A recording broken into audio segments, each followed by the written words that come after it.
constantly shifting through the time-space continuum, Metron's three disciples observe the universe from the Mobius Couch.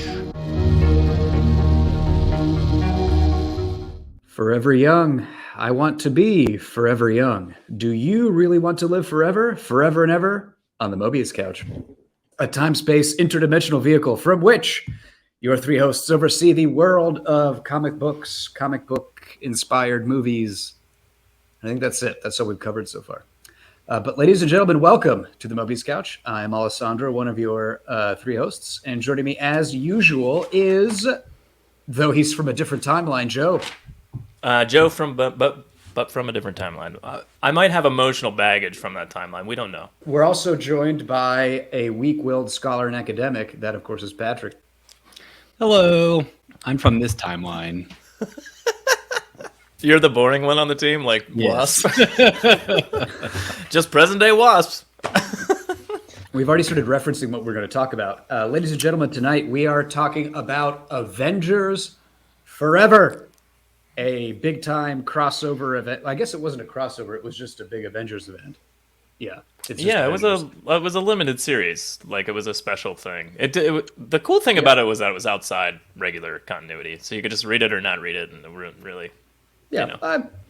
I so not think so much a crossover. Yeah. One could argue whether anything about this was cool. But I guess that aspect of it might be. All right, getting into it. All right. So this is a 12-issue limited run penned by Kurt Busiek. Is it Busiek? Busiek? I always said Busiek? Busiek, but I'm Busiek. probably pronouncing it wrong. We're going to call him Kurt. Let's call him Kurt. I think it's from now Busiek. on. All right. Well, Kurt wrote this, and the art by, of course, Carlos Pacheco. I think who we recently lost to the great beyond. I believe we did. Yeah, I think he died recently. Yep, art by Carlos Pacheco. And this was a kind of an event dealing with Avengers through time, fighting with time. We'll get into more of that coming up.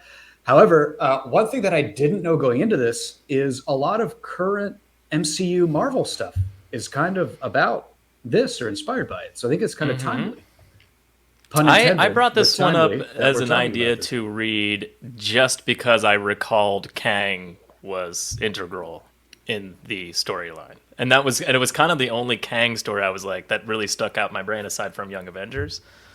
Yeah. Which is kind of the only Kurt time I also- really read his stuff or anything with him as the main like villain. I just knew him as this like old Avengers villain that they never really used a lot. There is a lot of stuff in Loki, the show, and like a lot of current MCU stuff is coming out of this book. So like it was kind of like interesting to go, oh, okay, that does have relevance to sort of what's going on. Also, aside from this run, Kurt also did another Avengers storyline called the Kang Dynasty, which is what this MCU phase is called. Or I think the next Avengers movie is called the Kang Dynasty. Yeah, that's right. It's So Avengers that might Kang be Dynasty. Yeah. related to that as well. Because in Loki, when they destroy a timeline, don't they call it pruning? You prune a timeline? Yeah. Well, there's a lot of that is basically, I guess, what in this run is Immortus is Major's Kang character from Loki is kind of Right. Mhm. Yeah. Yeah. that. I mean, it's a different spin on it, but He that Who idea Remains of- is basically Immortus. Yeah. Yeah. But I mean, the fact that like prune is like a very specific word, so it is very much based on Also, this. the entire concept of like the timelines diverging into another timeline every time you make a decision. But Yes. the way that they phrase it in this book is very straight out of Loki, or reverse rather. But like, Yeah. clearly Loki was pulling from this storyline when they were discussing the timeline stuff and like Right. one true timeline and all that junk. Yeah, there's a lot. We can get into that as we go in. Well, first of all, Pacheco was pretty prominent back then. Like, I actually read the yeah. physical issues that I had. So, like, for the most part, I did switch to digital halfway through. But, like, one, it's funny because of all the ads in it, because it's just like, wow, this is really 90s. But, like, A lot also, of got milk ads. there's or whatever. random ads for, like, this new X-Men run, and it's drawn by him. And then there's, like, you know, and I'm just like, that's kind of funny that he's being advertised in his own book. But, like, you know, just stuff like that. Like, he was pretty prominent at this period of time. Like, doing X-Men books, doing Avengers Forever. Like, he was drawing other stuff, too. But, like, he was all over the place. Also Another thing I didn't know, because I assume everybody is sort of American, but he's Spanish, like from Spain. He is No, not. I didn't know that. I knew I he don't was know if maybe Spanish. I he just didn't know moved here, where but yeah. from. No, he was like born, raised in Spain. I just thought that was kind of interesting. I didn't. I That's- always that just is assume interesting. people are American. Well, I was gonna say on the topic of art, his art definitely holds up better than Howard Porter's art did from those. True. It time. still Like, screams 90s. It's very 90s, but it was. See, to me, it screams even more like, and I guess maybe the part of it is the timeless Avengers Forever part, but it almost felt 70s, 80s more than 90s. What? Oh no, way better than that. But that being said, Maybe it was I more the like costuming. I don't know. he has a very, you know what, I will say he didn't like having drawn all 12 issues of this. And granted we're only covering the first 6 in this episode, but having drawn all the issues, it didn't seem like he was like rushing at any point. Like it didn't, like most times artists are like, you know, you can tell they didn't put a lot of time into 1 page or 2 pages or something like that, like per issue sort of thing, and you know, pretty good all overall. Look, you gotta. It's cash very those classic checks while they're coming in. superhero-y. It speaks to Alan Davis a little bit, like in that same like he could basically draw any superhero. Some people have a very niche style. Carlos has this way of like he can just draw anybody. They all look the same sort of, but it has that same vibe of like, oh, that's Superman. Oh, that's Captain America. Oh, that's and Right. you know, but he can draw anything. It's just it all has a very specific superhero way of looking. Like everyone has the exact same musculature. You know what I mean? That's true. Even Rick Jones. Even Yes, that guy's I'm not ripped. quite clear on what or who he is, but he is jacked. Even when I was reading this, I remember, I mean, back in the 90s, I remember being like, why is Rick Jones in this? I don't care Okay. about Rick Jones. Yeah, let's He's talk like- about Like the that. My Justice first League thought had this was- character named Snapper Carr, and they kind of just like had this like human guy hanging out with them. It just made no sense at all. It It's was like one of those things where Transformers. yes, Like how the Transformers have that little boy with them. Like I guess the well the Avengers little had a little in boy Transformers it was like he was like 20 and his dad was there, so like it wasn't, you know, it's not like a little Are you kid. sure it wasn't a little boy? Well, In Transformers the movie, Spike is the 20-year-old and he's a grown-up, and there's a little kid, Daniel, in the movie. No, that I'm what you're talking about the talking about? cartoon. No, the cartoons had a little boy. I'm talking right? about Transformers the movie, the cartoon movie.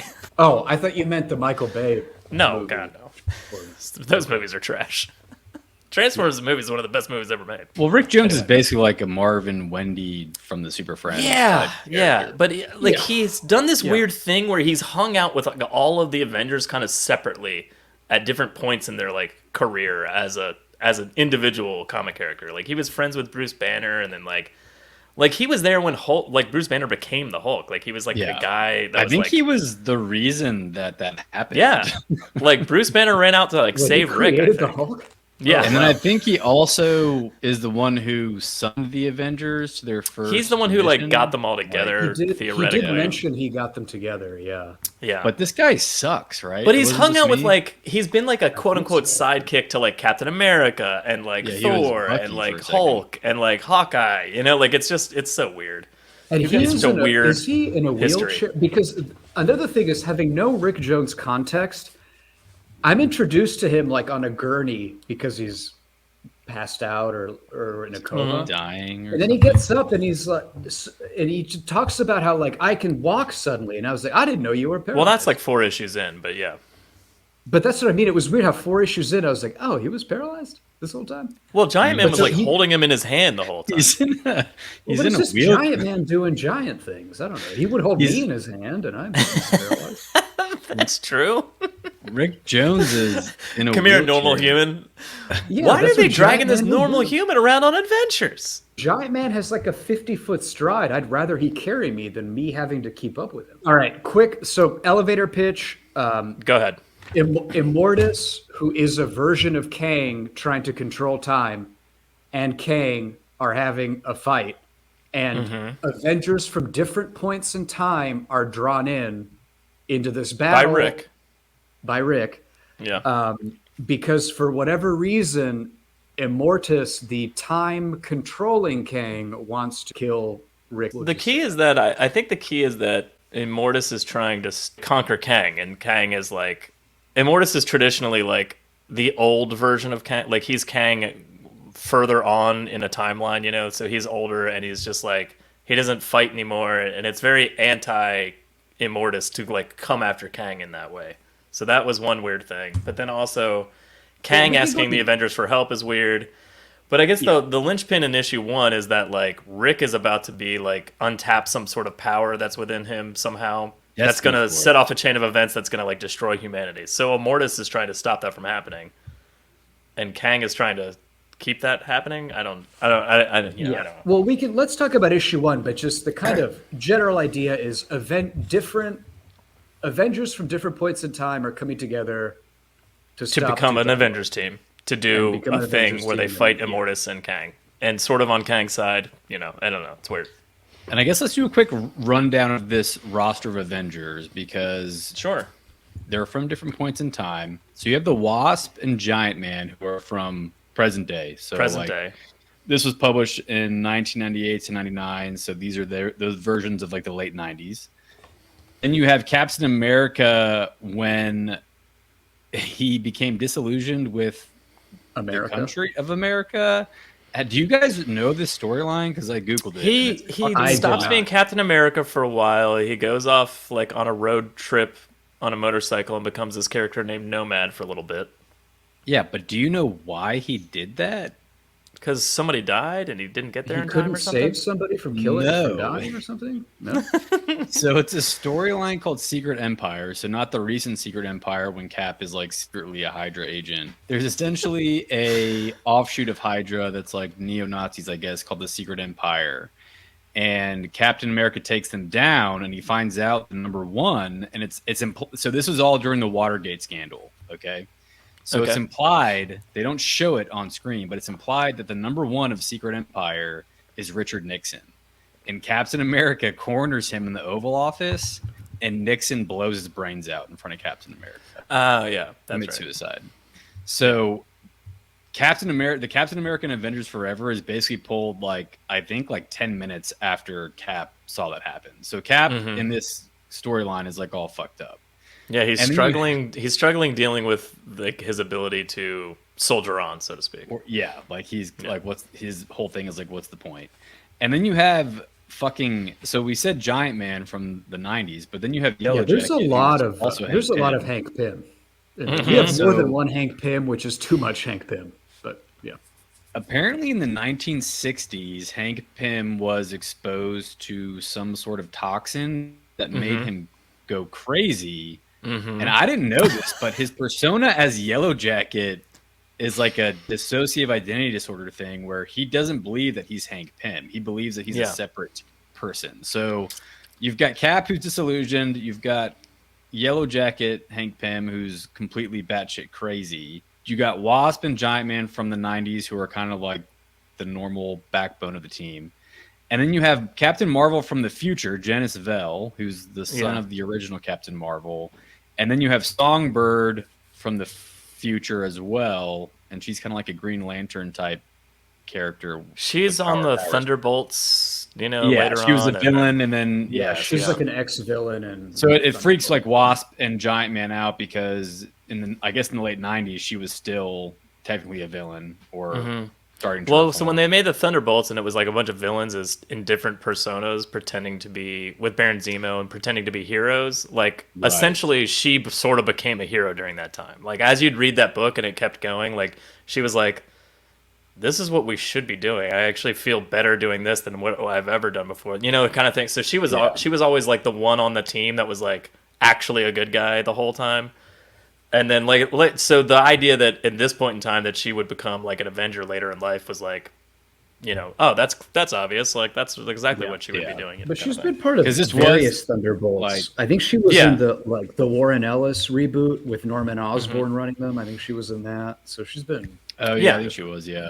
Because even with the present day, it was interesting reading it 23 years later, because present day Wasp and Giant Man are now past tense, but I guess they just got done dealing with the Onslaught stuff and Heroes Reborn or whatever, and that whole Pocket Universe thing with Franklin Richards. So there's a lot of 90s high concept crazy shit happening. Also, But another anyways, thing yeah. to like keep in mind here is that in this point in time in Marvel Comics, like if you were in an an X-Men book, like or X-Men related, like you basically didn't exist. Like it was like Yeah, Avengers were a not little bit of popular. Avengers and Spider-Man, of course, but like like the Avengers and Captain America and Iron Man and all that stuff, like that was like non-existent or really bad and not fun to read kind of thing. Like there was Well, it was some runs honestly, that around this time that were starting to get good, but like the Avengers and the main cast of the MCU was really kind of just shut off in a corner of like, just I guess they exist, but like whatever, kind of. They were all focused on Wolverine and like Cyclops and the X-Men and everything that yeah. was going on there, like Age I of mean, it was Apocalypse and honestly like all the this cool X-book stuff. but it was like the MCU really did a lot. Honestly, Oh like yeah. the Well, the movies Ultimates did much brought of that. Captain America and Iron Man and Thor like kind of cool Yeah. again and like made everything different. And then like they sort of went, oh man, we should do this with Captain America and normal universe. Like, what are we doing? Kind of thing. So they kind of shifted a lot of stuff, and that's pre MCU, but like in comics, like that was it was a rough time period for the Avengers and stuff. Like nothing really was going on. Yeah, I mean, before let's say 2000, maybe two, like one or two, it would really just X-Men and Spider-Man were the Marvel comics. Yeah, that I feel mattered. like Avengers. I didn't start reading Avengers till the Ultimate Avengers, Ultimates, and then picking up. I think I started picking up Avengers during the Disassembled arc when Wanda goes Yeah. crazy and kills everyone, and then New Avengers started, that's like from then on the Avengers were kind of a little bit more. They were a lot more interesting actually. New Avengers is a pretty good book. Yeah, But New Avengers is good. This But version that was of still, I the- think it was the Ultimates influence feeding Oh, back 100%. into the Oh, mainstream, 100%, yeah. and Yeah. But also the idea of this team, what's funny about the team pulled from different timelines? I mean, they basically just made the Avengers. It's like Wasp and Hawkeye and Captain America and Giant Man. Like it's like it's the Avengers. Like there's nothing really crazy about this team other than maybe Songbird and the fact that there's Songbird's two pretty Hank random. Pyms. Like Captain Marvel being on the Avengers, not that weird. Like kind of like it's just like they're from different time periods, sure, but like they didn't really do anything crazy. Like the new Avengers with like Luke Cage and Spider-Man was way different Yeah. than like that's a weird team. Like this is like let's just assemble a straightforward Avengers team from different time periods. yeah. At the time, I it feel seemed like like jarring and weird, but now that I'm looking back and I'm like, yeah, what you really didn't push this to the fullest extent you could have gone into. I mean, forgot it to is mention weird that, to bring in two Hank Pyms.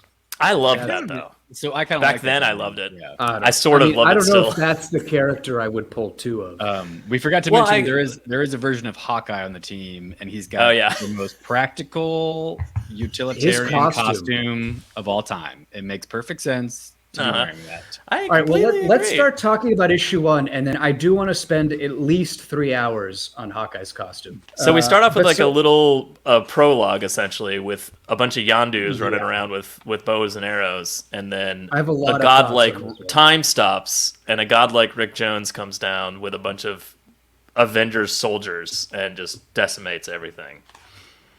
Yeah, and this is everything bad about comics is so we just get half the page is this blue expository text, and it's all this information on the nation of Narglar and the Narglarians and how they farm Narglar fruit for their Narglar, and it's all these details that do not matter because I just none of it matters. It's bad storytelling because I feel like what they were trying to do was make you feel empathy for these people, which it just was not done It does not do that. in a It does good not do that. way. It's Yeah. like I don't give a fuck. Whatever. The thing is, in what's interesting is how dated this feels, because if this were a modern comic, a scene like this would have basically no dialogue or text. Yeah, And it no, would just yeah. be scenes of you see these aliens interacting, and it would bring out the emotions just purely visually, in seeing them live their daily lives and things like that. And then, and then the conquerors come and they die, but it would be a purely visual exercise in creating empathy in the reader. And this is the opposite. It's purely just like here are so many verbal, like textual details about their lives. Try to care about them. And Even this not is even so their not lives, just like effective. the one page that has like the Thor hammer troopers coming down and the repulsor troopers and the shieldsmen, which is like Thor, Captain America, and Iron Man, and then the micro swarm, which is like Ant-Man's. And it's just like at each panel, it's only 4 panels on the page, and each panel has like a paragraph of like, these ones did this, and they came down like this, and it was crazy. And I'm just like, you could just show that, like, you know what I mean? Like, just like you're seeing it already. So much talking.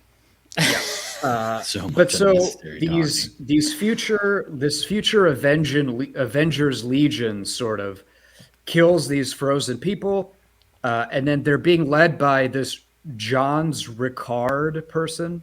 So this is basically hinting at the thing that Immortus is worried about. You know, like this like end state where Rick Jones is some sort of galactic emperor style, like Emperor Palpatine kind of thing with like Avengers stormtroopers, and he somehow also controls time. So like if he wants to put down a rebellion in his like galaxy, like he can just stop time on a planet and just swipe through everything while they're just frozen in mid-act of whatever they were doing. And the key, like, one interesting thing I found from that is that they didn't kill everyone. They just killed like a weird percentage of the population to prove a point. To be like, we can kill you anytime we want. Like they just murdered like 1/3 of the population or whatever the number is, and then they're just like, and then Rick Jones or whatever, Johns Ricard is like, just an unavoidable retribution, people of Beta Centauri 4 or whatever, you know, kind of thing. Like it's just the will of the mighty Avengers is spreading across the galaxy, I guess, and they're keeping peace by murdering people. And that's what Immortus is trying to stop. And yet, for some reason, I'm still on Kang's side and the Avengers as we continue to read. Well, I really loved I guess it's issue 2 or 3. Whenever Kang is there, I thought he was awesome.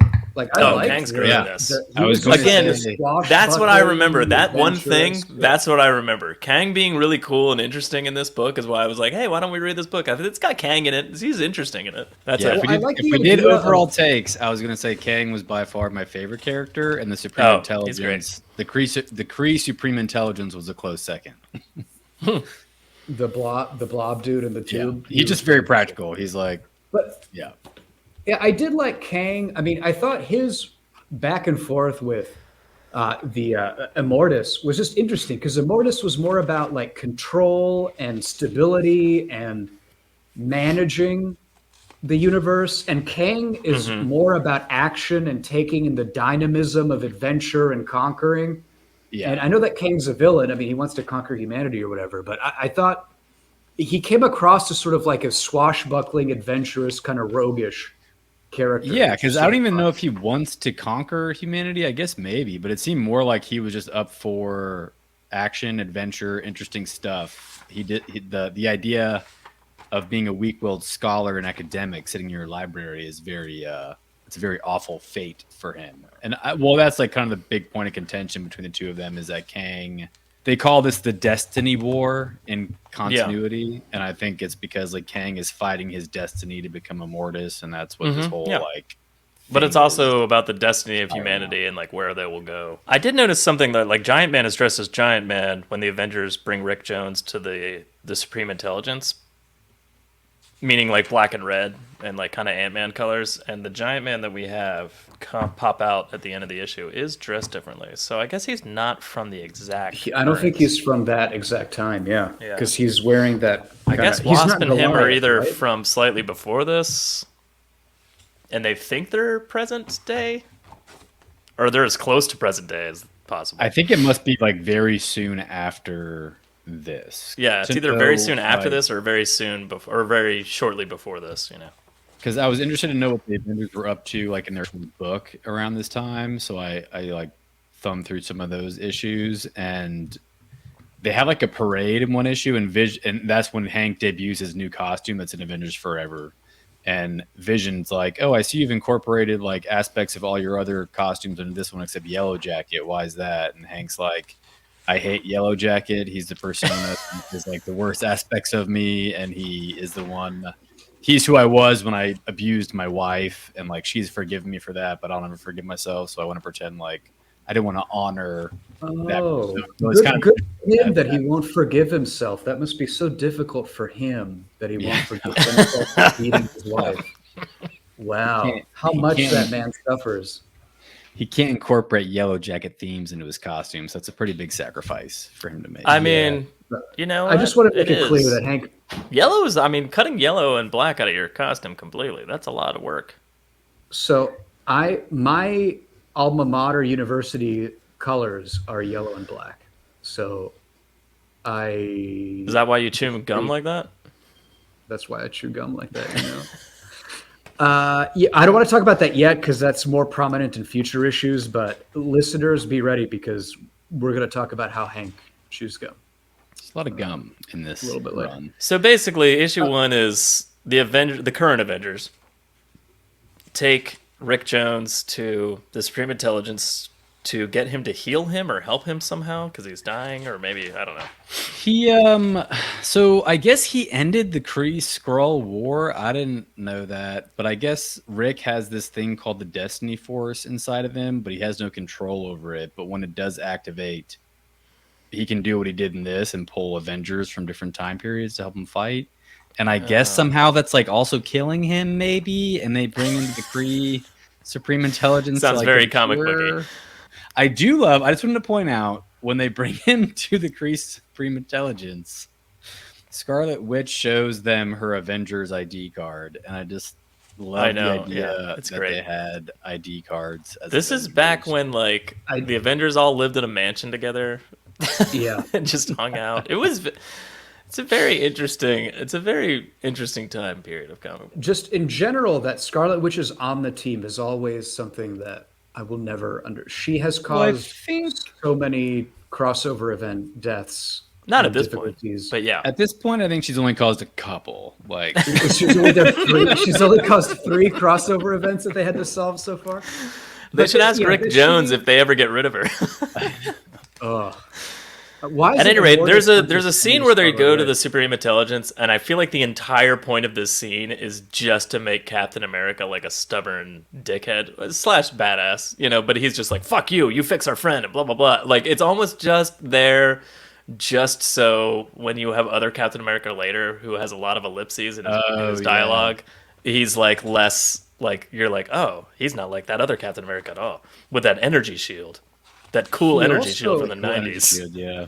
Iron Man is in a weird phase where you can see his eyeball through the helmet. I think that was an art choice. Like that. I'm not really sure. But I don't like that.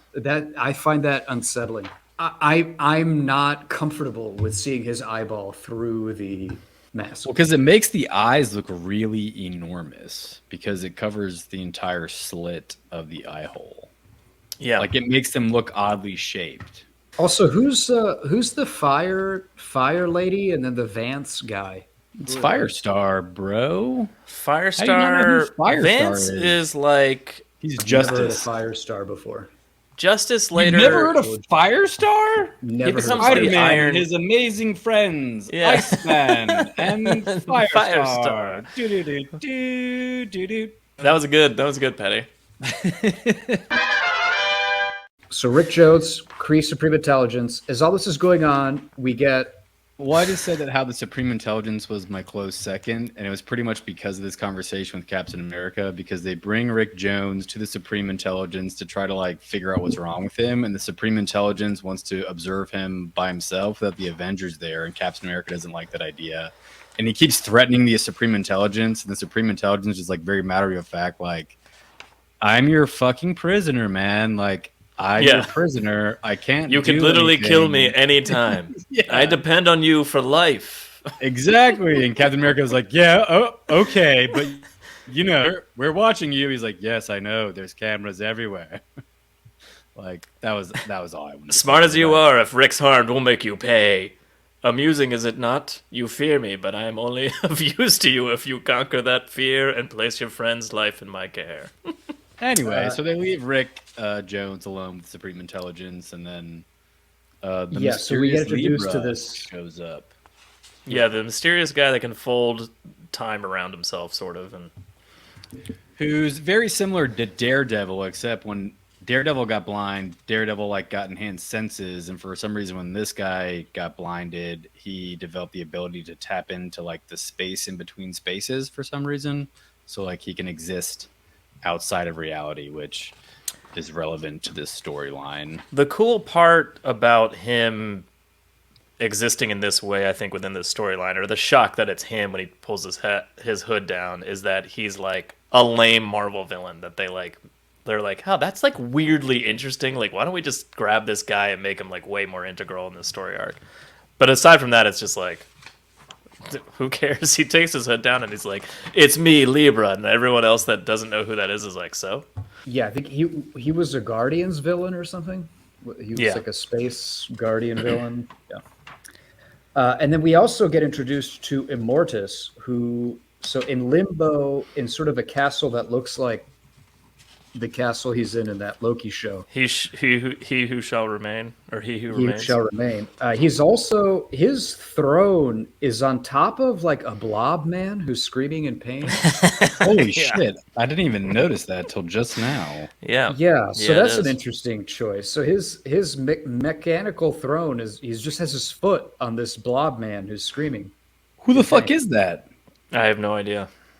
I don't know enough about Marvel deep dive continuity to like pick out little details like that. Like this is a time period where I was very much, and kind of always have been, more of a DC guy, but like this time period specifically, like this was pre me getting into Marvel stuff, unless it's X-Men and Spider-Man and stuff, like, you know what I mean? Like Avengers lore, like deep cut stuff like this was like really off of my radar. Patrick, you talked about your favorite characters. Tempest is my favorite character in this. He is incredible. The unintentional comedy of this creature is every line he has is a reference to the fact that he cannot die and wishes he could. Yeah. And it's just hilarious. He shows up. You are to most fortunate, smash- frail timeling, for though I have been denied the sweet surcease of death by he who created me, you are under no such curse. Yeah, it's incredible. He's just like, I'm about to Man, give you you could the have said gift that of so death, more which I shall simple, never so much taste. more simply. All his lines are some version of like, every moment I live is a reminder I cannot die. And Yes. Yeah. he it's very is funny. incredible. But he fails to kill Rick Jones because Yeah, Kang pops up and makes a time bubble around another thing him. about Kang, his costume points to his cock. Did you notice that? Well, I mean, it's kind of hanging past there, but sure. It's yeah. an arrow directly pointing to his crotch. I mean, his long thigh-high boots also point upwards towards his cock. It's the boots for me because the color scheme is all over the place. It's purple with green, blue face, and then like bright orange stripes. Stripes on his But boots I'm sure that's that all, go like- all the way up to his mid-thigh. Can you but imagine I'm sure that's putting a all, boot on like that? Those are all high contrast colors, though. It's good for accessibility, right? And visual. I mean, yeah, he looks spectacular. Immortus wants to kill Rick, and Kang shows up to stop that from happening, right? And Right. Yeah.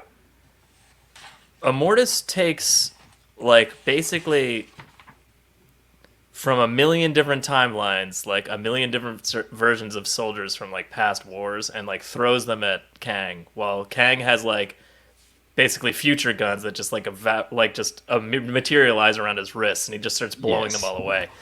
And the whole thing, and it's like a World War I soldier and like a Greek soldier There's and a a knight in caveman. shining armor and some like cavalry from like cowboyish times and Civil War One era, of them and is like a knight caveman. and He's like a caveman Neanderthal caveman.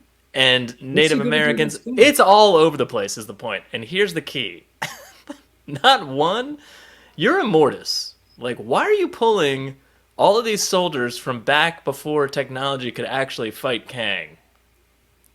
And you're just choosing all of the Yeah, like. it's dumb. Where's all your future soldiers? Like, just get. What about all the other? Like, you have all of time at your disposal, and you're just like, What about, I'm gonna get some sticks and arrows and bows and maybe some 6-shooters, definitely some swords and shields. And then Kang's just like, and just like mowing them down, and he's like, "You can't fight me," and I'm like, "What? What in the world?" So 2 points. One, Yeah. well, first of all, I agree. And if anything, why not bring in a different Kang to fight this Kang? Too complicated. I don't know if Kang would fight himself. He'd be too smart. Oh, of course he would. That would be the ultimate challenge. No, because I think Kang wants stands there to to be other versions of himself because this Kang despises really himself as he ages and becomes less of a conqueror. So And he if becomes anything, Immortus, they would yeah. join forces against Immortus. I don't think that would I work. suppose. But to your point, Joe, in the background, you do see a future like Space Marine looking guy. Oh, there's like one guy. Yeah, so I mean, it is. I would maybe have brought in only people from the future and not bothered with the caveman. I have to say that's true. I have to say though, like the one, I mean, and it's a tiny panel, but like the one panel at the bottom of the page where he pulls those guns out and starts and it's just like a swarm of dudes, and he's kind of like in them, and he's just shooting down at them. I was like, that is awesome.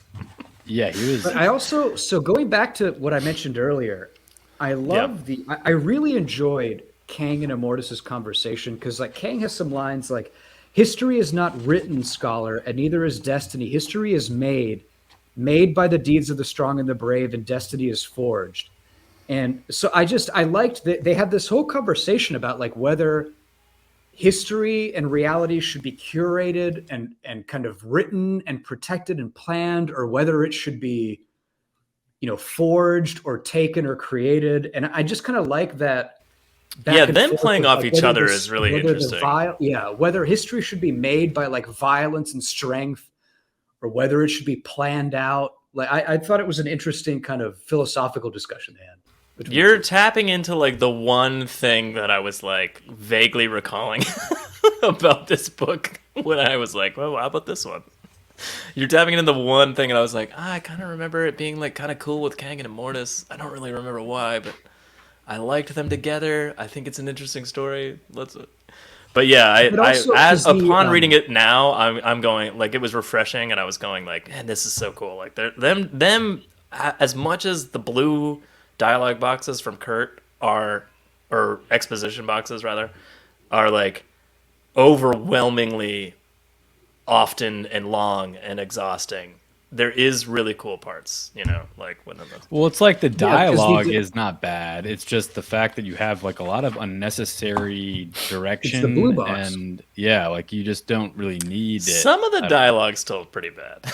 Yeah. Later, in the first few issues, it is. Actually, it does get better as it goes. So like once Kurt finally trusts that you have like a basis of what's going on, he does get like a little less heavy-handed. Well, the thing about their conversation too between Kang and Immortus is, apart from the philosophical part of what we just discussed, there's also the dimension that they are the same person. This is an older version, so it's kind of interesting that like the wizened, jaded older version talking to the impetuous younger version. So it's not just a philosophical discussion of like two different people who believe two different things. It's also just the age versus youth dimension to it too. I thought was really cool. It is cool because they are different people. And this is like a total tangent, but I think y'all will appreciate this. The Cowboy Bebop episode when Faye finds a videotape of her younger self. Yeah, I love that. That like really made me think, because on the videotape, the younger Faye is like, you're still me, but we're different people because you're different than I am. And I wonder what you're like and who you are. And I thought, oh yeah, that is interesting. Like you are a completely different person. Well, not completely different, I guess, but like. Well, so the older version of you is like an amalgamation of that person and who you have become. But like the younger person has no idea who that person's going to be. You know what I mean? So like when Kang sees who Immortus is, he goes like, what? Fuck that. Yeah. Like I'm a conqueror. Like I fight. Like this is how time should work. This is how history should be put together. And Immortus is like, you young idiot. Like kind of thing. And it's like a very interesting dynamic. Yeah. So while that big battle's going on, the Supreme Intelligence and Libra awaken Rick Jones, and Libra, I guess he's able to do some like pressure point thing that unleashes the Destiny Force out of Rick's body, and that's what summons our ragtag motley crew of Avengers. And that's how issue one ends. The page that when Rick is first waking up, and it's like Kang is just murdering legions of soldiers. Oh yeah. And there's bodies everywhere, and there's just blood leaking down like the glass thing that's above his head, and he wakes up and he's like, what the hell? Like, it's like, it's kind of awesome. It's just one of those things where it's like, that would be horrifying. Like if you woke up and you're just like, you had glass over you, but you were just buried under bodies, and there's just blood Yeah. slowly running. You'd be like, "Holy shit, what is gonna happen?" But that was pretty cool. But yeah, more. So yeah, Libra wakes Rick up, and then we get the issue 1 ends with the Avengers Forever team coming together. Issue 2. Issue 2. So I want to let's just talk about it because it's on the cover.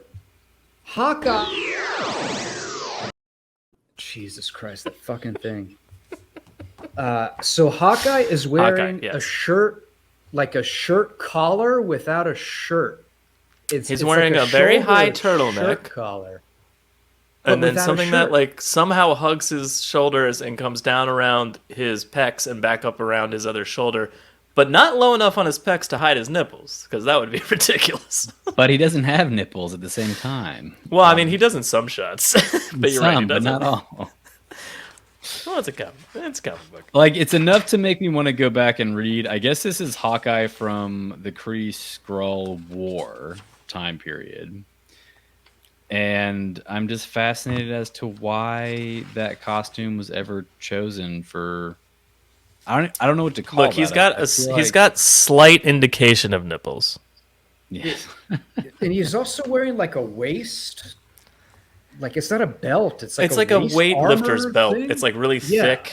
Yeah. And it looks like it's made out of metal, which would probably slow you down quite a bit. Also, And it's also the only key metal to thing this on him. Hawkeye, I Everything think, else is that he isn't like regular Hawkeye. Like, he's not the Hawkeye we all know and like trust or whatever. He's not using his arrows, or very recently doesn't have giant man powers or something. It's very strange.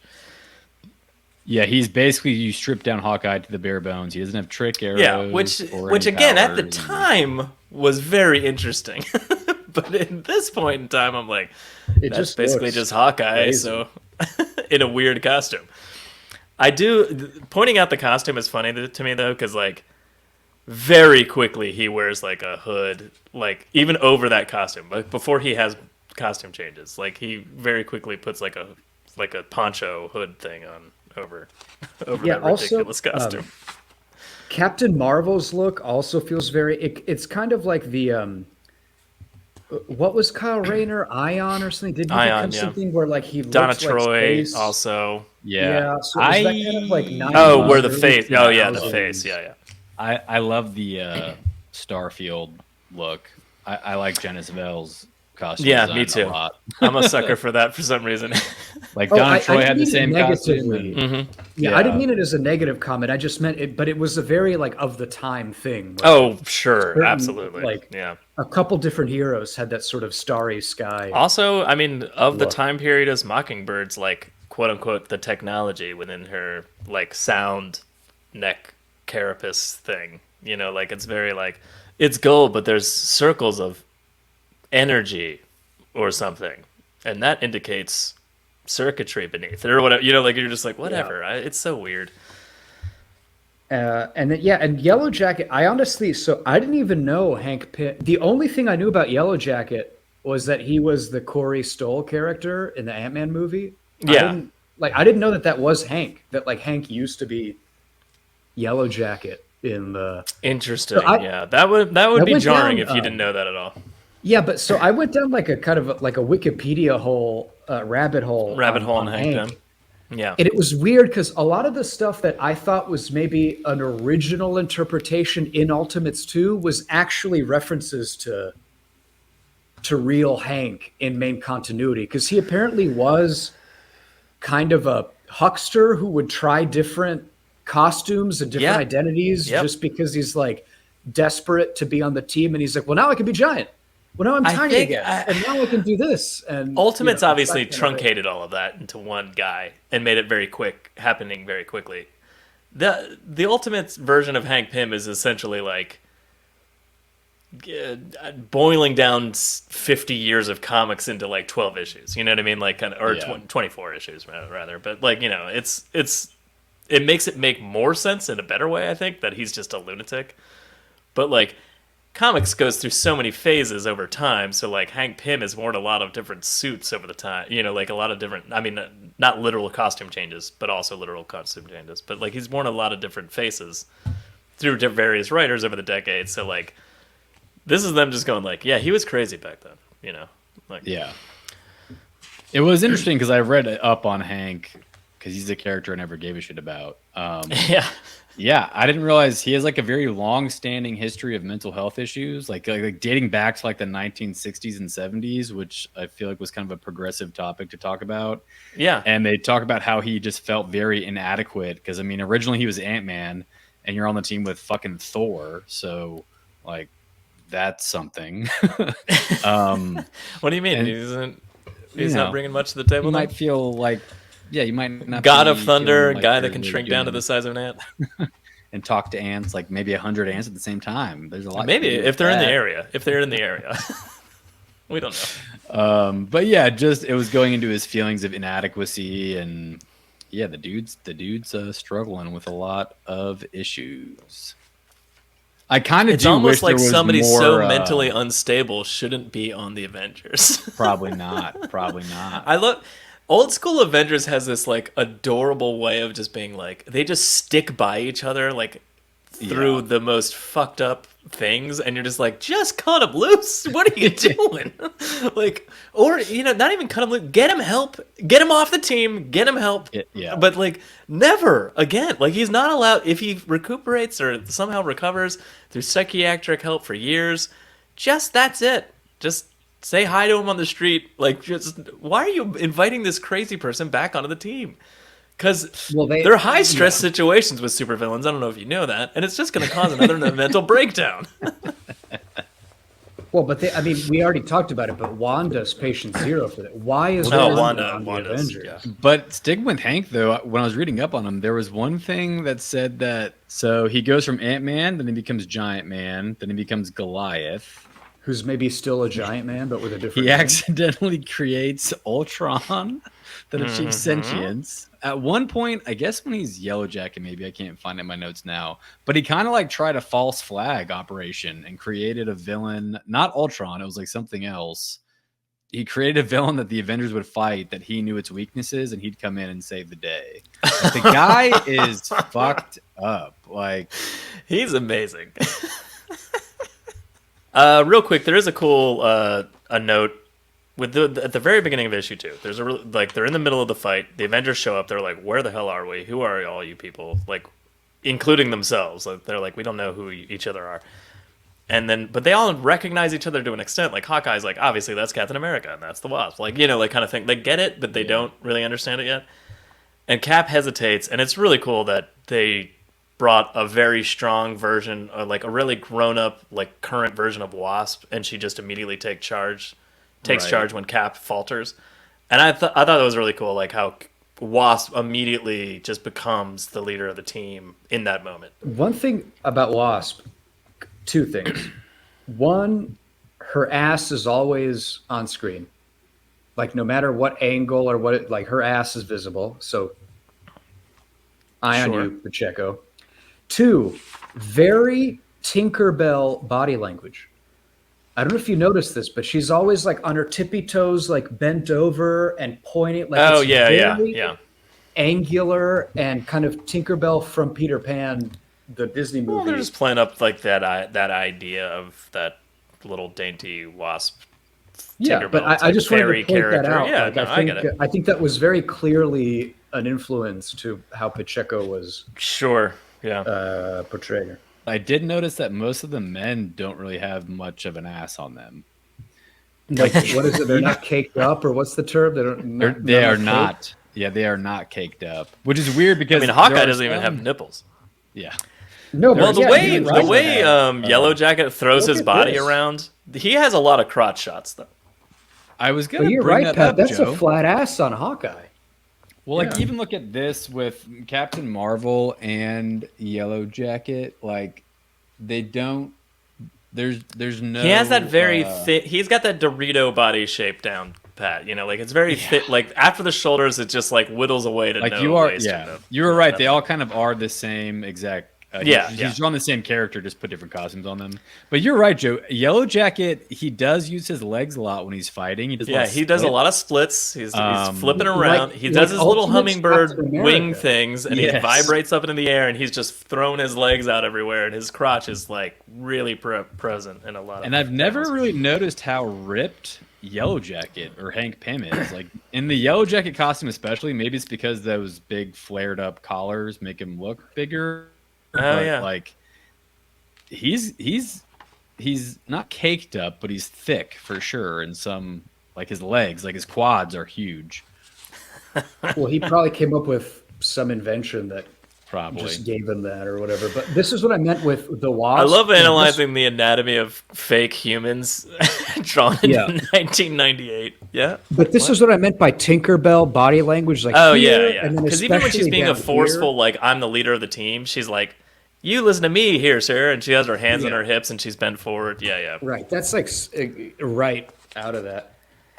There's also like a weird note that Captain America still has like weird, like an oddly large amount of super strength, and I kind of forgot about that. Like, I guess there was a period of time when the super soldier serum was really just like peak human abilities, and he wasn't really all that strong. Like, he wasn't like I can lift up a tank strong. Like Captain America and Batman were very similar, like people. Like they could go toe to toe, like with each other. But like they've kind of drifted further into like super soldier serum means powers, like realm. I didn't know that. I figured that something was happening like in the late '90s where Cap lost his powers. No, it's more. It's like, It's different. It's there was a see. period of time where he had super strength, and that was like odd. Like so when she sees him like lift up like a stack of soldiers on top of his shield, she's like, "Whoa, okay, I know where what timeline he's from," kind of thing.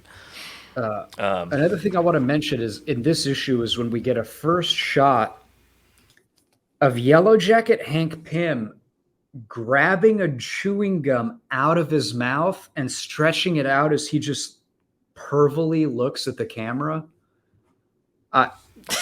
Why? Who was that? Kurt or Carlos or who decide? Like who? What is that about? Who chews gum like that? It's like that trope. Like the villain always is like eating an apple. But who? Just like who that chews gum? gum that like weird power move on film and television where they're like, "I'm evil," and you're just like, "Why? Why does that make you?" Well, then strong? give him an apple. Nobody's ever chewed gum this way. It's just stringing it along their fingers, pulling it out of It's their just mouths. weird. It's just weird as shit. Because at first Where is he glance, doing it looks that? I haven't it's like found it he's yet. pulling his tongue out of his mouth really long, and then you see the wrapper and you realize it's gum.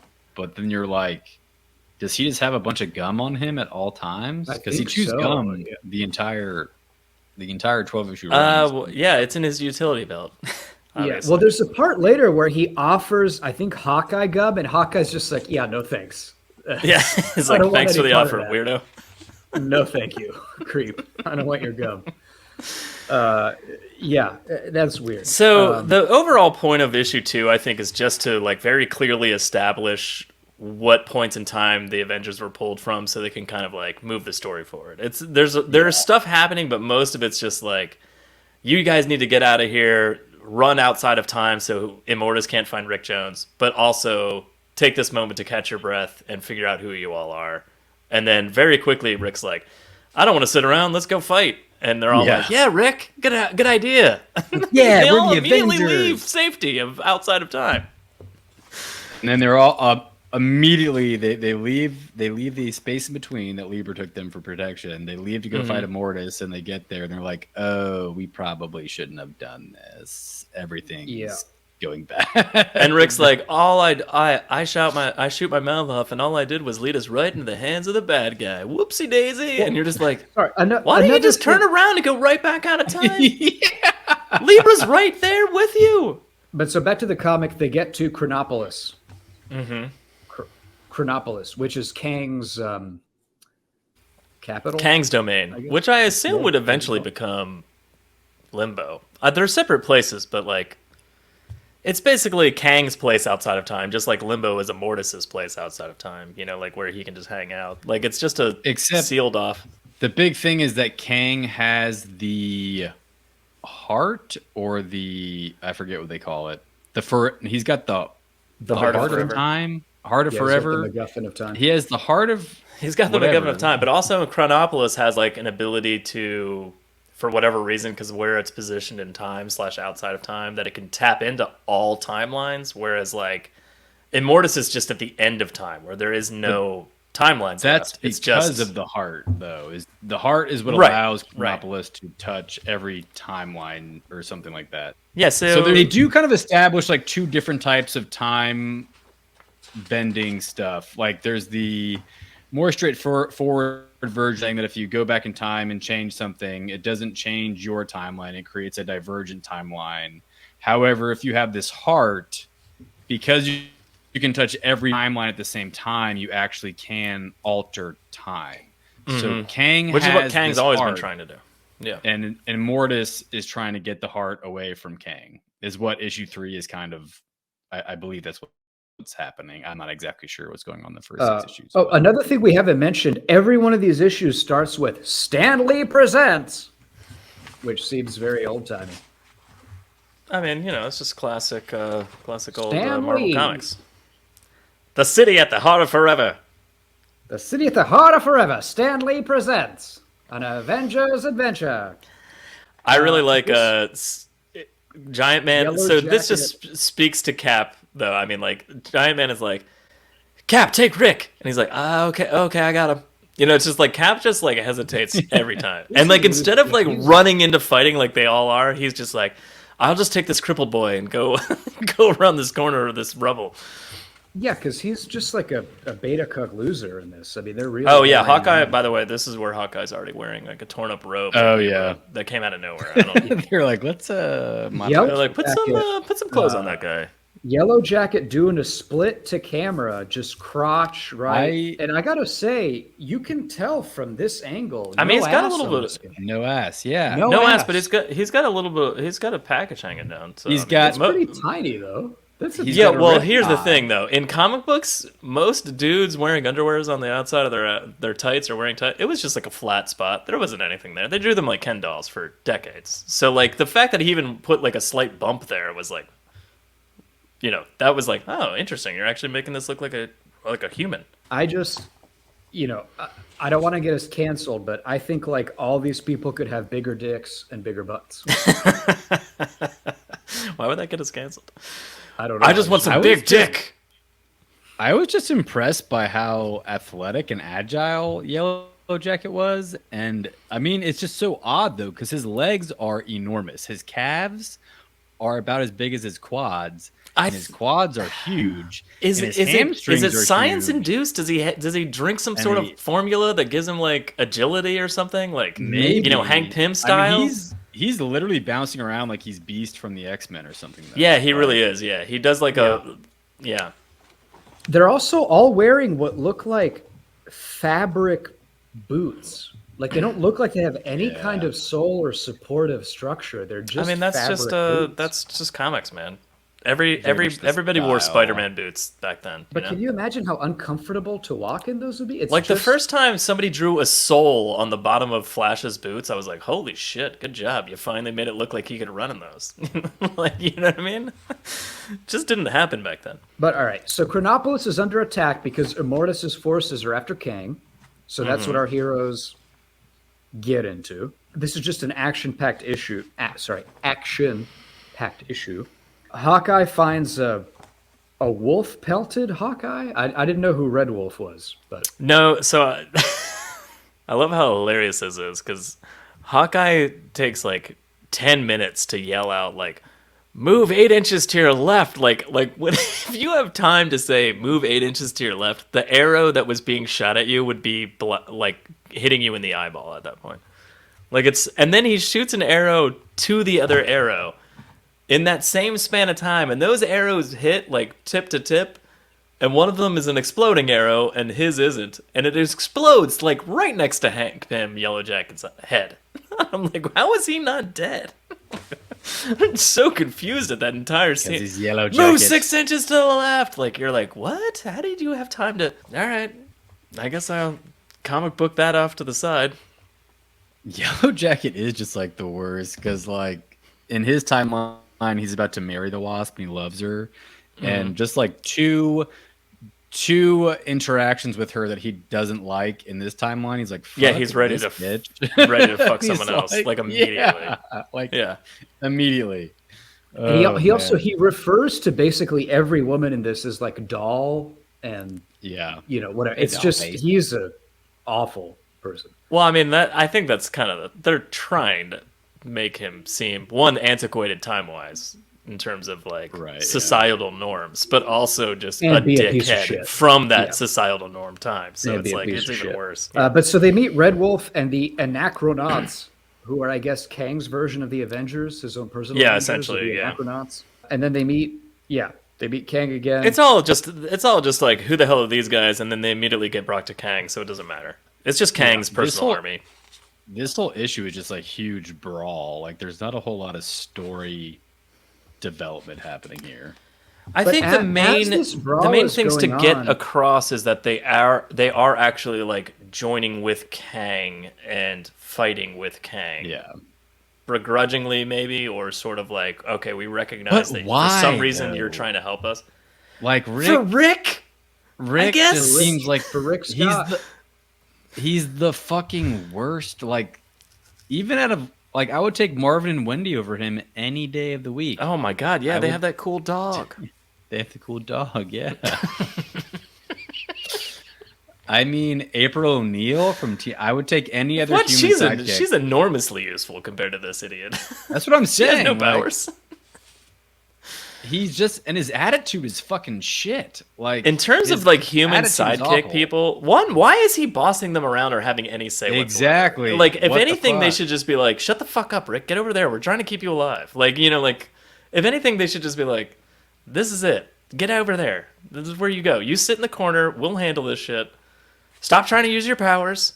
Like, what are you doing? You're causing problems for us, kind of thing. And also, I Googled it, and I didn't spend a ton of time on it, but I did, like, try to figure it out. I couldn't really figure out why Rick hates Captain Marvel so much.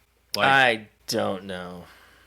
Rick, I think they have, in current day, before he's Captain Marvel, I think they just don't like each other, and he considers him like a shitbag, like a piece of crap. Rick does. So Rick is just like, this guy becomes Captain Marvel? Fuck that. And also, he kind of hung out with Captain Marvel a lot. Well, he was bonded to Captain Marvel, right? Yeah, exactly. So he was very connected. He was the sidekick or the human version of... You know how like the human guy... Yeah, Billy Batson / or Thor has... what's his name? Robert Blake? I want to say... Robert Blake is a murderer. Donald Blake is Thor's... Is it Donald Blake? It's Donald. Donald Blake. All right. Well, as you guys said, issue 3 is just a lot of fighting. Yeah. It continues. Yellow Jacket's doing a lot of splits. Yeah, and they get a Sphinx spaceship, and then they go back to fight more. Like even after that, there's just a lot of fighting. The random thing that happens in this issue is like out of nowhere, Rick's trying to make his powers work, and suddenly he's like, "Yes, I fixed my legs," and you're just like, "What in the world? Where did that come from?" But okay, he can walk again. Yeah, the fake Sphinx is actually a spaceship or a time traveling, structure of some sort. Like Kang's ship, right? Yeah, and Kang basically says like, "We've lost this fight. Immortus is going to win. You guys need to get out of here," kind of thing. Which is exactly where they shouldn't have gone in the first place. And then they all get into the spaceship and leave time.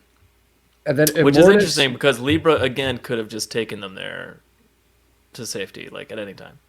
Yeah, but that neither here. Like at any time. There's still Geminis left in New York. Libra's mind is elsewhere. But so Immortus gets the heart of forever. Shows up again. So this is why I love Tempest. So Kay makes a comment of like, I shouldn't have lost. I feel old.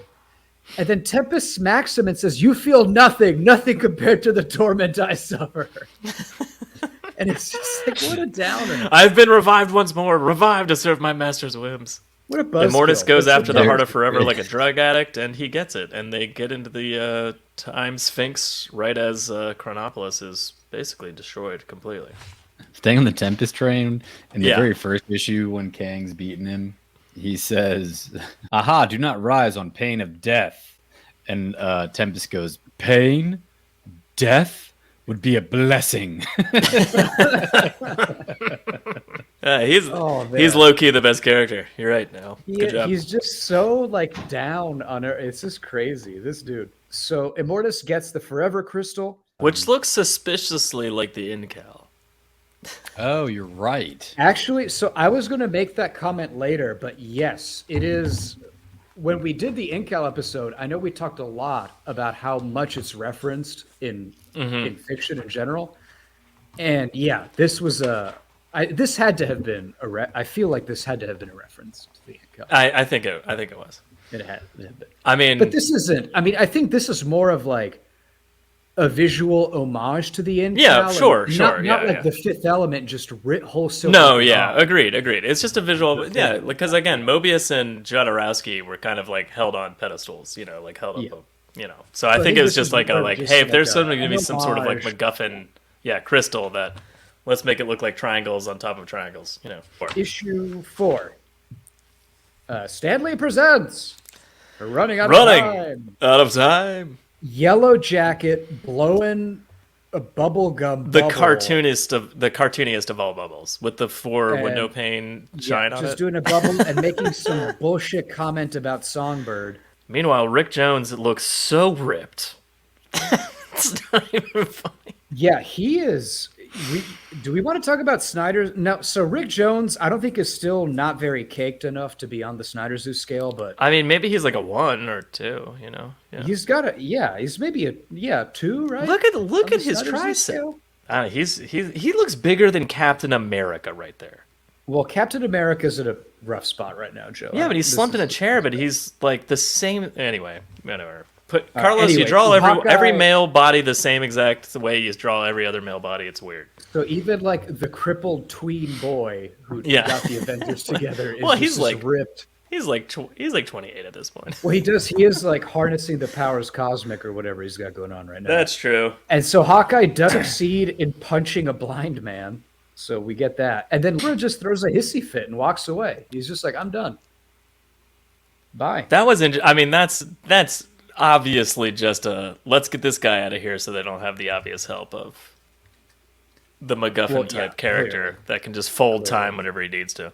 Anyway, long story short, they figure out the team has to the classic. They got to split up the team, and they got to go to. This is actually very Avengers Endgame, sort of. They have to like split. Yeah, it is. It's sort of like we found spaces. We found like imbalances. We found imbalances throughout time. So like, there's 3 of them, and then Wasp splits up the team. So they go. So Captain America and Giant Man team up on one team. And then Hawkeye, Songbird, and YJ are on one team, and then Wasp and Captain Marvel. Interestingly, Wasp takes herself a little Captain Marvel. I also think it's interesting that she was like, I need somebody that's level-headed for your group, talking to like Yellow Jacket and Songbird, and Hawkeye had been very recently in this specific issue out of his goddamn mind. Not level-headed, yeah. And she was like, and that's why Hawkeye's in charge. I was like, you really should have said Songbird right there.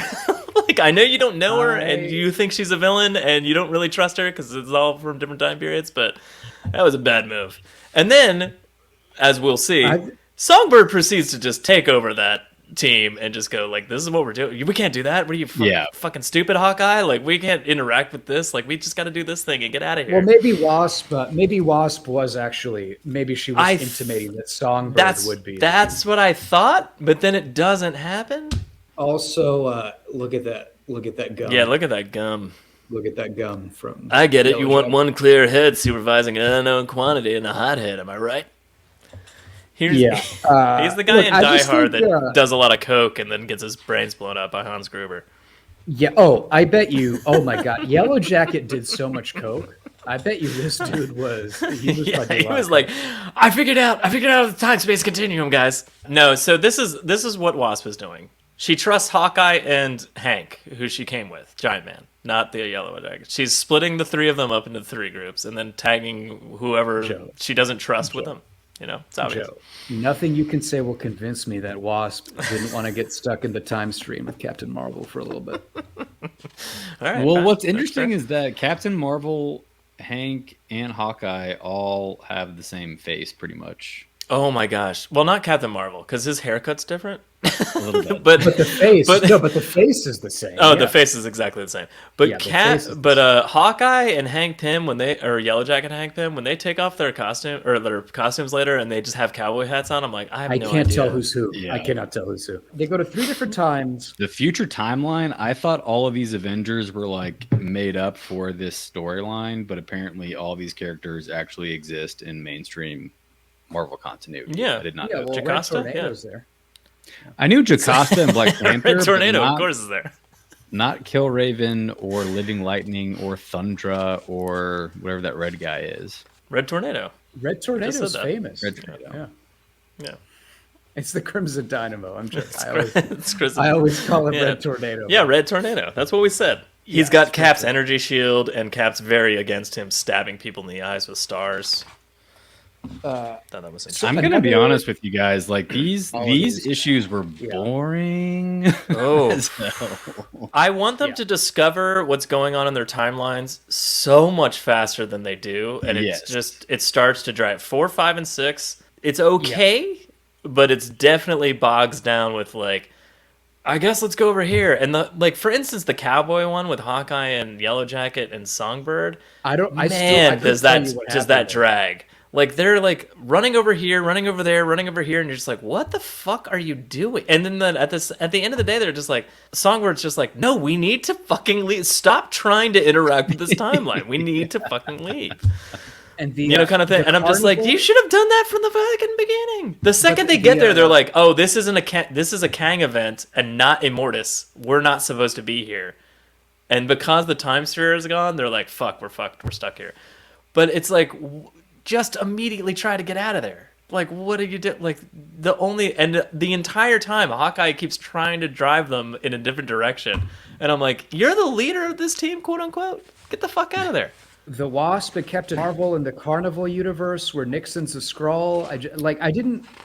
This should not have been 3 issues. It should have just been maybe 1 issue. So let's immediately One jump issue. into 5. Let's immediately jump into 5. So focusing on Cap and Giant Man, the entire point, I think, is to drive Captain America further down the path of like, oh my God, there's nothing worth fighting for, because the future that I went to is decimated and like 75% of the people on Earth are dead, and like or whatever, probably more. I don't even remember what they said. So they have a big fight, and it basically ends with them realizing that the future Avenger Jocasta, who is impregnated, and that they then encounter some separate life form that is also needing Black Panther to make a tough choice to either move forward and decimate this like Martian enemy that they had been fighting, or choose to not do that and like go with the idea of birth Yeah, they of have these new like creatures and slash Jocasta's baby. So They he's have just choosing vibranium. life over chasing after yeah, like Yes, the vibranium Which I can either sort of build liked. spaceships to chase the Martians and kill them, or the vibranium can be used to birth Jocasta's child, as well as it's the like the food space source butterfly. for her name's Morning Prey, not Space Butterfly. Like God, space guy, butterfly. Yeah. which is Space Butterfly. Space Butterfly. Her babies eat vibranium. So Cap's like, hey, T'Challa, you can either go murder your enemies or you can take care of your citizens. Which is it going to be? And T'Challa does the noble So, thing. chooses life. unlike the other two timelines, Cap's and Giant Man's timeline doesn't help them, I don't know, figure anything out with the Immortus timeline thing going on, with the Immortus Kang story arc. It's really more about Cap not spiraling down depression wise, and like he sees hope even when hope is like all lost. Like they inspire him, and I think that's the purpose of that I think section so. Yeah, of time. because seeing this post-apocalypse future, he sees that there is still hope and new life. Yeah, because coming they out of say it. like, even Cap's like, why are you still fighting? And she's like, you see this as defeat, and we see it as like hope for the future, and like the Yeah. fact that we won is amazing, and we see this as an achievement, and kind of thing. And Jocasta's having this like heart to heart with him, but the Also- other two focus on space phantoms. Space Phantoms. Which Space I guess before this storyline, the Avengers thought there was only one Space Phantom, but apparently That there's the idea is that they both encounter, even though one is a Kang instance with the Cowboys, and the other one is an actual Immortus, like fucking around with time version with Wasp and Captain Marvel, that both of them discover that there's multiple space phantoms, and that if Immortus has these multiple agents throughout time fucking with shit, there's no measure of how many things he might have fucked with over the span of like continuity. And I think like so that's the overarching like, you know, discovery that they make in these issues. But yeah, but it does drag on. Yeah. The other two, Wild Wild West, it's Songbird and Yellow Jacket and Hawkeye. And the citizens, they're in Tombstone. The citizens of Tombstone are all being assholes. Their time sphere's gone. It turns out Kang stole the time sphere because it's not the same Kang they're working with. It's a different Kang from a different point in time. There was a really good throwaway line of like, I don't know if it's Hawkeye. I think it's Hawkeye, but he's just like, do you think time travelers have like lists of people for when they should be mad at them or something like that? Yeah. Which I thought was hilarious because they're fighting against Kang in the Cowboy Time era, and they're like, "We're on your side, idiot." Okay. Anyway, Songbird is a space phantom, and they get back on the ship and leave. I don't know what we have to say anything else about the Wild Wild West? Whoa. The Wild Wild West storyline was complete filler. The future storyline and the Nixon being a Skrull, which is what Janet and Captain Marvel are dealing with. So that's kind of a big Loki thing, because in that reality, Immortus shows up and he prunes that timeline and destroys it. And Captain Marvel and Janet barely make it out back to the Sphinx alive.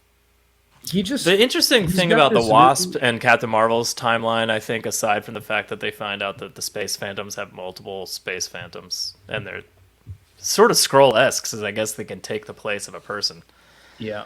The only other interesting thing there is that these Avengers that they're interacting with keep referencing themselves as Avengers, and they're interested in the fact that the Wasp is also an Avenger, and they're like, oh, that's pretty cool that like this lives on through time, and they're like, we've never heard of you.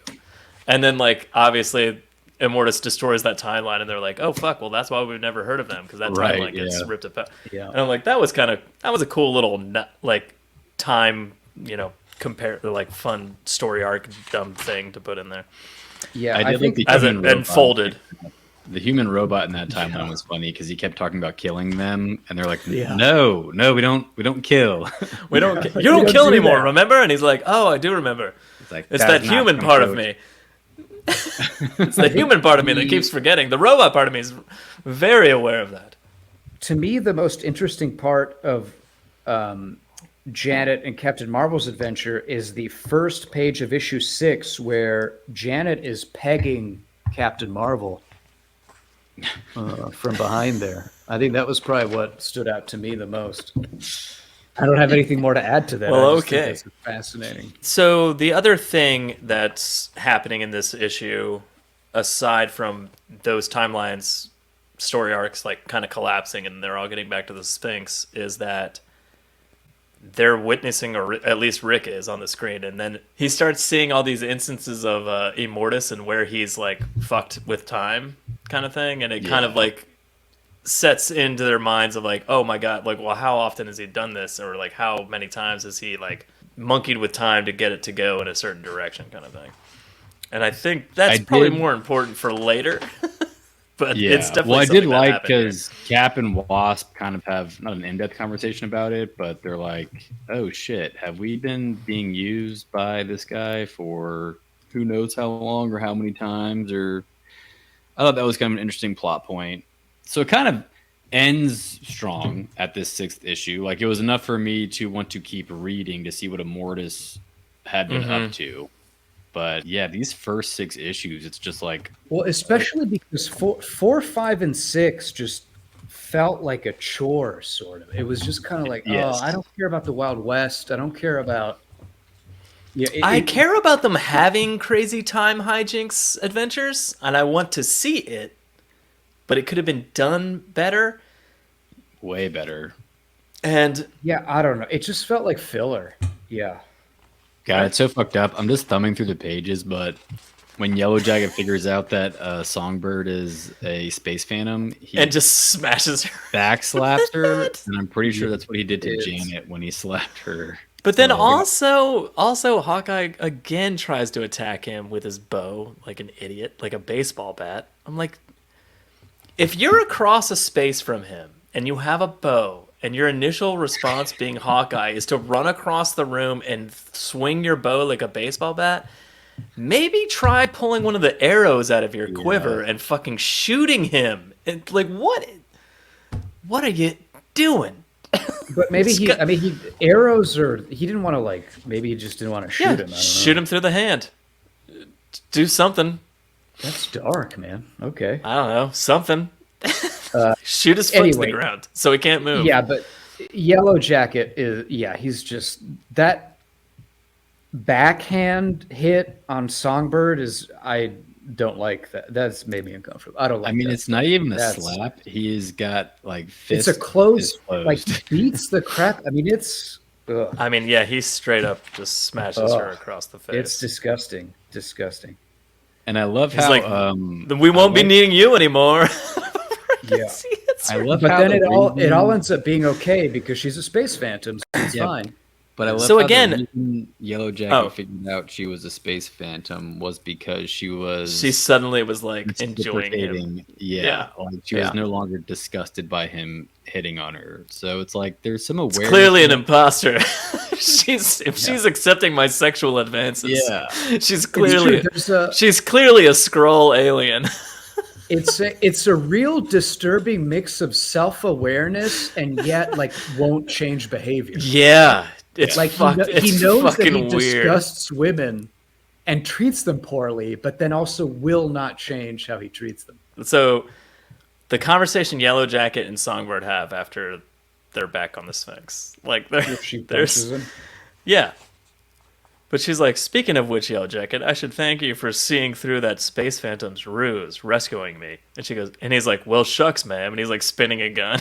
The whole point is just like, kind of to Al's point earlier, it's just like, wow, you knew well enough to know that you're doing something so wrong that she's so disgusted by you that if she's accepting it, that she's a space alien. But at the same time, you're still doing it 5 minutes later. You're still trying. Like, what the fuck are you doing? And also, that should have been in his nutsack and not his stomach. That was really what I was going to say. Now she owes him a favor, so you know. Another thing I appreciated was Songbird's reasoning was, no, you're Hank Pym, you're my best friend's husband. I would never be with you. And then it cuts to Jan going like, I don't know. Best friend? Jan's just like, I don't know who she is. She's like, I thought that was funny. I'm your best I don't friend. know her. Yeah, because Songbird's like, she's my best friend. We've been through everything together. And Jan's like, maybe. So Strange. the last page of issue 6 is, weirdly enough, Giant Man going like, this is what we should do. And they're like, and some of them are like, yeah, fuck yeah. And Rick Jones is like, I don't know. And so is Genus, who is from the future. Captain Marvel's whole point is like, it's not supposed to happen like this, not again. And you're like, oh, fuck. Like, what are they doing wrong again? And also, why aren't you saying something? You know, like, if you're there on this team from the future, it might be so you can not let them down the same path that you think is your past, kind of thing. Well, you have to be careful with how you mess with the time stream. So maybe Captain Marvel. Also, suddenly now, after all this time, Rick Jones is like, I guess I shouldn't fuck with time. Maybe we shouldn't do this. Well, it's just like a really bad plan, right? Because in issue 2, That's a horrible plan, but that's not the point. It's the It same. does sound like a bad plan. It's the same exact plan they had in issue 2 or 3 when they went to go fight Immortus, and it was like that ended terribly for y'all, and you haven't like learned any new information or ways to beat him. So why would you go to his domain to fight him? Yeah, well, I mean, Because Hank's whole there's point no is like there's nowhere else that can find anything else out. Like they've tried to find out things, and because of the way time works, like they're not, and Immortus' control over it, there's no way they can be more prepared for the fight. So why not bring the fight to him? But at the same time, I'm like, that's a really dumb plan. It's a dumb plan. Or maybe just like if time's irrelevant, if you're outside of time, like maybe like take a minute and like let's talk it out. And Yeah, let's not. Yeah, it would have been really great if like somebody like put a hand on Hank's shoulder and was like, "Hey, maybe we can just talk about it for like an hour before you just make a decision for all of us." Yeah. This Captain Marvel guy's got something called cosmic awareness. Not sure what the fuck that is, but he like knows stuff. And Cosmic awareness is bad idea. Obviously when you're aware of the cosmic. Also, his backstory is batshit insane because I want to know more about him. And he's kind of like Superboy, where he's only like 2 years old and he was aged up like rapidly, so he's kind of like a child still. Oh, that Well, maybe that's why he feels like unsure about voicing his opinion or stuff to adults because he's a little baby. He's just a little baby. That's all, baby boy. I mean, my son's 1 and change, and I can't imagine. I can't imagine how he would be if he had Captain Marvel's powers. Yeah, that'd be insane. Running around making decisions to save the universe? Come on. Is it my headphones? Do you hear that? Do you hear that? Does this pass the Bechdel test? The answer is probably no. Test. Does this pass the Bechdel test? The answer is probably no. No. This doesn't. Yeah, 100%. 100%. Yeah, You got to do better. Nope. So Carlos and Kurt. Well, first of all, there's better. only 2 women. Second of all, they've spent the last 3 issues separated from each other. And third, when one of them references the other, like Songbird talks about the Wasp, she's like, instead of going like, "Hey, let me have a dialogue with you out loud with each other," she just whispers under her breath, like, "Oh my I don't god, know this person. I don't know who. what this is she person talking is. about? She's from the future." Yeah, it's absolutely nothing. There's no. Yeah, this is not a. I mean, were you expecting anything? It's late 90s. No. And neither of them have an arc to speak of either. No, not remotely. Yeah, nope. I would say Wasp. Nope. If Wasp didn't take charge as the leader, quote unquote, of this Avengers team, I would say like there's an argument for Sexy Lamp at this point. I mean, Morning Ray is a sexy lamp, pretty much. She is a sexy lamp. Yeah. She doesn't have a single Space word butterfly. of dialogue. Like it could have just been a sexy lamp that they found, and they were like, "Oh, Oh, this sexy lamp is trying to feed her children. Let's say that. Yeah. Yeah. No, but yeah, this is not a good look for gender inclusivity. Well, I mean, it's a product of its time. It's not one a of good the superhero main characters beats the shit out of one of the female characters. Turns out to be a space phantom, but not only does he backhand her, he then electrocutes her with his sting." It's so bad. It's so bad. Al, it's not about making excuses. It's about informing our viewers and our listeners that if you want to read late 90s comics, you're not going to get a lot of. Well, it's also strong more female to characters.